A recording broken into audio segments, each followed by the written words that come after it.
हम हमेशा से यही समझते रहे हैं कि प्लेनेट वही होता है जो किसी सूरज के गिर्द घूमता है, लेकिन पिछले कुछ सालों में साइंस ने कुछ ऐसे प्लैनेट्स डिस्कवर किए हैं जो किसी स्टार के गिर्द नहीं बल्कि स्पेस में आवारा घूम रहे हैं।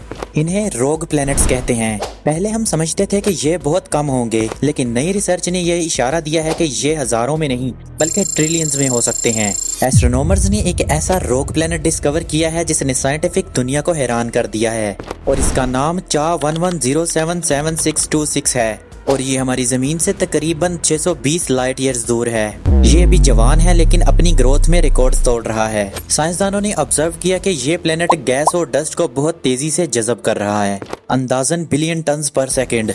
ये किसी भी नॉन प्लेनेट के लिए अब तक की सबसे तेज ग्रोथ रेट्स में से एक है। इस डिस्कवरी ने यह साबित किया कि रॉक प्लेनेट सिर्फ ठंडे पत्थर नहीं बल्कि एक्टिव और एनर्जेटिक भी हो सकते हैं और आने वाले टाइम में ये जुपिटर से भी कई गुना ज्यादा बड़ा हो सकता है। लेटेस्ट एस्ट्रोनॉमिकल मॉडल्स और सिमुलेशंस के मुताबिक हमारी मिल्की वे गैलेक्सी में रॉक प्लैनेट्स की तादाद सितारों से कई गुना ज्यादा हो सकती है, कुछ एस्टीमेट्स के मुताबिक 10 से 20 गुना ज्यादा। इसका मतलब ये है कि हर नजर आने वाले स्टार्स के गिर्द अंधेरे में कई ऐसे प्लैनेट्स छुपे हुए हैं जो हमें सीधा नजर नहीं आते। ये वो घोस्ट प्लैनेट्स हैं जो रोशनी इमिट नहीं करते, इसलिए इन्हें डिटेक्ट करना बहुत मुश्किल होता है। नैन्सी ग्रेस रोमन टेलीस्कोप जैसी फ्यूचर मिशंस इनकी तस्दीक और काउंटिंग में अहम किरदार अदा करेंगी।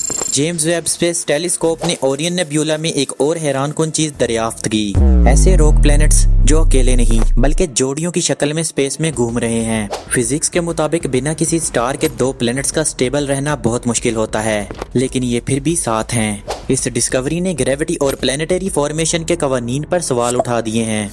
क्या ये किसी सोलर सिस्टम से निकाले गए थे या स्टार बनने में नाकाम रह गए? अभी तक साइंस के पास इसका फाइनल जवाब नहीं।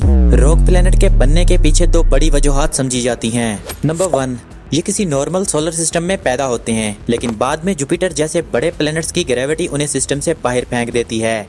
नंबर 2, ये गैस के बादल से तो बनते हैं लेकिन इतना मैस जमा नहीं कर पाते कि ये स्टार बन सकें। दोनों सूरतों में इनकी जिंदगी हमेशा के लिए अंधेरे और तन्हाई से जुड़ी होती है। क्या हमारी जमीन को इनसे कोई खतरा है? थ्योरी के मुताबिक अगर कोई बड़ा रॉक प्लैनेट हमारे सोलर सिस्टम में दाखिल हो जाए तो बिना टकराए भी ये बहुत बड़ा नुकसान पहुंचा सकता है। उसकी ग्रेविटी प्लैनेट्स के ऑर्बिट्स को बिगाड़ सकती है। अगर जमीन अपने ऑर्बिट से थोड़ी सी भी शिफ्ट हुई तो सवेयर क्लाइमेट चेंज या आइस एज जैसा सिनेरियो पैदा हो सकता है। हालांकि स्पेस बहुत वसी है और ऐसा होना रेयर है, लेकिन बिल्कुल नामुमकिन भी नहीं। रोमन टेलीस्कोप जो आने वाले सालों में लॉन्च होगा, इन छोटे और अंधेरे प्लैनेट्स को डिटेक्ट करने के लिए खास तौर पर डिजाइन किया गया है। हो सकता है कि हम बहुत जल्दी एक डार्क अर्थ को डिस्कवर कर लें। Be here for the next truth. Subscribe.